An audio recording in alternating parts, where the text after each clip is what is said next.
हिमांशी राठौर और आप देख रहे हैं नेक्स्ट 9 न्यूज।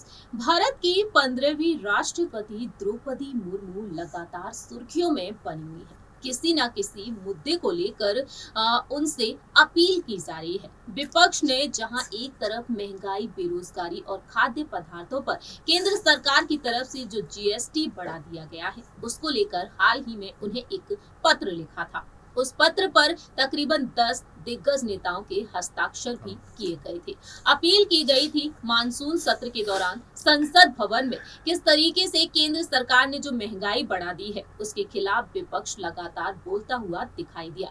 यहाँ तक कि 5 अगस्त के दिन पूरी ही दिल्ली हिलाकर रख दी कांग्रेसी सांसदों ने, जब कांग्रेस के सांसद और पूर्व अध्यक्ष राहुल गांधी खुद दिल्ली की सड़कों पर उतर आए। प्रधानमंत्री नरेंद्र मोदी के आवास और राष्ट्रपति भवन पहुंचने की उन्होंने कोशिश की, लेकिन पुलिस ने उन्हें बीच में ही रोक लिया और उन्हें अपनी हिरासत में भी ले लिया था। वहीं बाद में महासचिव प्रियंका गांधी वाड्रा को भी हिरासत में लिया गया, हालांकि बाद में उन्हें छोड़ भी दिया गया।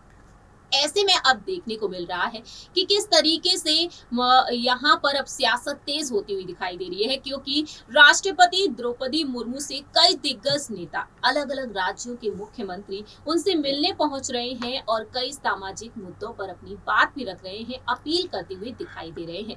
ऐसे में अब इंतजार किया जा रहा है कि द्रौपदी मुर्मू क्या कुछ अहम फैसले जल्द से जल्द ले सकती हैं। केंद्र सरकार के साथ मिलकर वह फैसला लेंगी। प्रधानमंत्री नरेंद्र मोदी, केंद्रीय गृह मंत्री अमित शाह और अध्यक्ष जेपी नड्डा के साथ मिलकर वह फैसला लेंगे, या फिर उनका फैसला अकेले ही देखने को मिल सकता है, या फिर वह उन सभी से हटकर फैसले सुना सकती हैं। ये तो वक्त के साथ ही पता चलेगा। एनडीए की उम्मीदवार बनाई गई द्रौपदी मुर्मू तब से वह काफी ज्यादा सुर्खियों में बनी हुई है, लेकिन ये भी दावा किया जा रहा है कि विपक्ष उन्हें स्वीकार नहीं कर पा रहा है।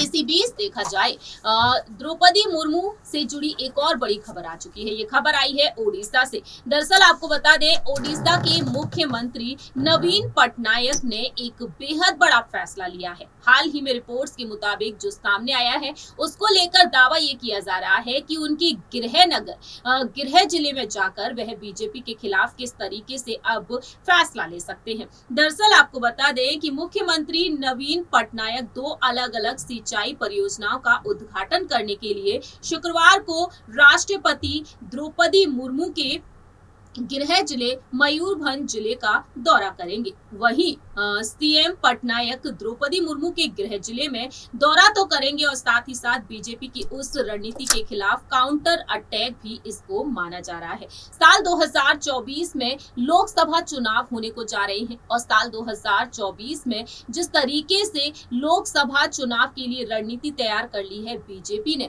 ऐसे में दिलचस्प होने वाला है कि क्या कुछ यहाँ पर विपक्ष करता हुआ दिखाई दे सकता है।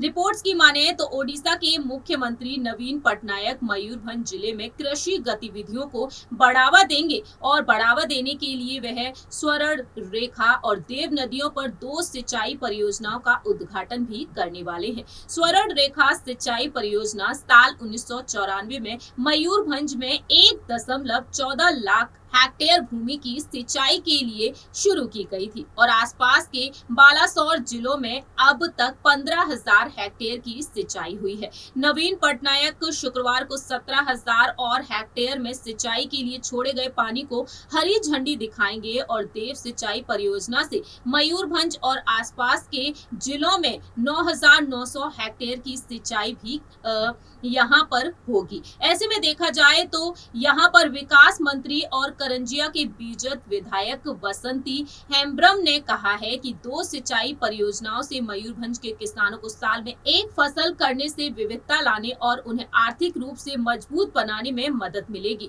नवीन पटनायक किसानों की आय को 2 गुना करने की कड़ी मेहनत कर रहे हैं और ये सिंचाई सबसे बड़ा उदाहरण बन चुकी है। आपको बता दें कि बीते पिछले महीने द्रौपदी मुर्मू के राष्ट्रपति बनने के बाद नवीन पटनायक का मयूरभंज का पहला दौरा है। नेताओं का कहना है कि बीजेपी की योजना का मुकाबला करने के लिए ये पार्टी की रणनीति है। बीजेपी ने क्योंकि एक आदिवासी महिला को देश के सर्वोच्च संवैधानिक पद तक पहुंचाया है, ऐसे में देखा जाए जो काफी सराहनीय है। लेकिन अब यहाँ पर हेम्ब्रम का कहना है आदिवासी जो मयूरभंज की कुल आबादी का 58% से अधिक है। द्रौपदी मुर्मू के राष्ट्रपति बनने पर उन्हें गर्व है। वह नवीन पटनायक पर भरोसा करते हैं क्योंकि वह पिछले 12 वर्षों में सामान पहुंचा रहे हैं। चाहे स्वास्थ्य हो, शिक्षा हो, भोजन हो, सामाजिक सुरक्षा हो, मुख्यमंत्री ने लोगों का अच्छा ख्याल रखा है और यही कारण है कि किस तरीके से यहाँ पर अब क्या कुछ देखने को मिल रहा है। साल 2024 में जो लोकसभा चुनाव होने को जा रहे हैं, वो चुनाव नवीन पटनायक के लिए भी काफी ज्यादा मायने रखते हैं और उन चुनावों को ध्यान में देखते हुए अब रणनीति बनाई जा रही है। दरअसल यहाँ पर सूत्रों के मुताबिक कहा जा रहा है कि पार्टी ने पंचायत चुनावों में बहुत अच्छा प्रदर्शन किया। नवीन पटनायक चाहते हैं कि साल 2024 के विधानसभा और लोकसभा चुनाव में अपना क्षेत्र फिर से हासिल करे, क्योंकि साल 2019 के चुनावों में बीजेपी को जमीन सौंप दी गई थी और 2019 के आम और विधानसभा चुनाव में बीजेपी ने 9 विधानसभा क्षेत्रों में से 6 पर जीत हासिल की थी, जिनमें से मयूरभंज भी लोकसभा का क्षेत्र जीता था।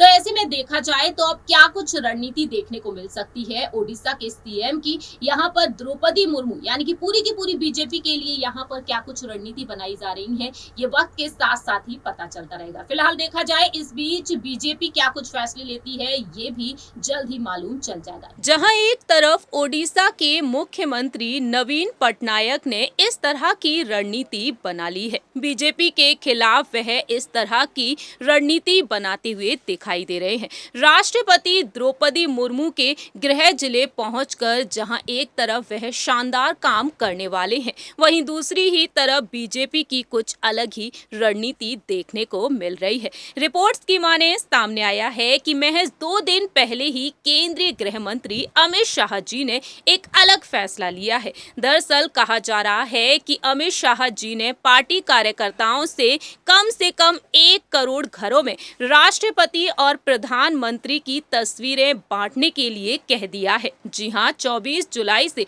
जिले के सभी पंचायतों में द्रौपदी मुर्मू और प्रधानमंत्री नरेंद्र मोदी की तस्वीरें बांटना शुरू हो चुकी हैं और आने वाले 2 साल में राज्य पार्टी सभी ग्राम पंचायतों में राष्ट्रपति की फोटो भी लगवाएगी। इस तरीके से देखा जाए तो यहाँ पर ग्राम पंचायत भी राष्ट्रपति की फोटो लगाने वाली है और ऐसे में देखा जाए तो द्रौपदी मुर्मू और पीएम नरेंद्र मोदी अलग-अलग राज्यों में मिलकर कई फैसले ले सकते हैं। आने वाले साल 2024 में होने वाले लोकसभा चुनाव में जीत हासिल करने के लिए मालूम हो कि लोकसभा चुनाव के लिए प्रधानमंत्री के पद के उम्मीदवार के लिए अमित शाह ने ऐलान कर दिया है कि एक बार फिर से प्रधानमंत्री पद के लिए उम्मीदवार बनाए गए हैं नरेंद्र मोदी।